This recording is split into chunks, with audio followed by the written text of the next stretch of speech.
দর্শক, এ ব্যাপারে আরো জানাতে সরাসরি যুক্ত হচ্ছেন রাসেল চৌধুরী। রাসেল, ট্রেন চলাচল এখনো বন্ধ রয়েছে, পুনরায় ট্রেন চালু হতে কত সময় লাগতে পারে, এই ব্যাপারে কি জানতে পেরেছেন?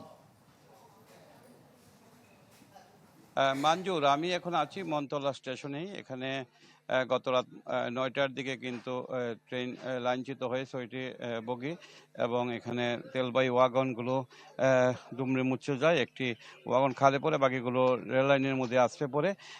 এখন পর্যন্ত প্রায় ১৬ ঘন্টা হয়েছে। ১৬ ঘন্টায় প্রায় ৩টি ওয়াগন উদ্ধার করা হয়েছে এবং বাকি ওয়াগনগুলো উদ্ধারের কাজ চলমান রয়েছে।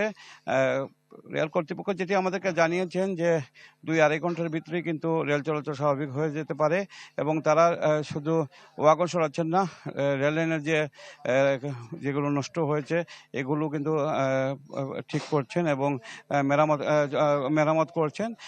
এছাড়া আগামীর অগ্রগতির ভিত্তি আনোয়ার ইস্পাত, স্ট্রংগেস্ট স্টিল সিন্স 1978। কিছুক্ষণ আগে সিলেট থেকে যে কালনী এক্সপ্রেস ১১টার দিকে সিলেট থেকে ছেড়ে এসেছে এবং মনে হচ্ছে ২-২.৫ ঘন্টার ভিতরে রেল চলাচল স্বাভাবিক হবে এবং তারা তাদের কার্যক্রম অব্যাহত রেখেছেন। রেল কর্তৃপক্ষ যেটি জানিয়েছেন যে ৫ সদস্যের তদন্ত কমিটি গঠন করা হয়েছে এবং ৩ দিনের ভিত্তিতে তাদের কার্যক্রমের যে কিসের জন্য দুর্ঘটনাটি হলো তারা ৩ দিনের ভিত্তিতে তাদের কাগজপত্র জমা দিবেন। এবং এছাড়া কিন্তু এখানে তেলবাহী ওয়াগন ছিল, এই ওয়াগনগুলোতে বেশ ক্ষতি হয়েছে। প্রতিটি ওয়াগনই কিন্তু ৩৯,০০০